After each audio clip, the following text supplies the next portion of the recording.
nghị học liệu tự kỷ số 8012, hệ sinh thái Hybrid Teams, một mô hình đổi mới sáng tạo kết hợp giữa con người và trí tuệ nhân tạo Agentic AI để hỗ trợ trẻ tự kỷ. Trọng tâm của hệ thống là khái niệm HPDT,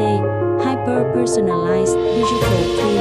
một bản sao kỹ thuật số sống động giúp theo dõi và dự báo chính xác nhu cầu can thiệp riêng biệt cho từng trẻ.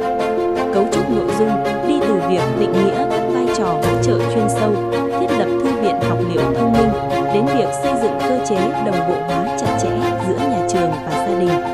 Mục tiêu cuối cùng của dự án là tối ưu hóa lộ trình điều trị, giảm tải áp lực cho giáo viên và tạo ra một hạ tầng giáo dục đặc biệt có khả năng nhân rộng ở quy mô quốc gia và quốc tế.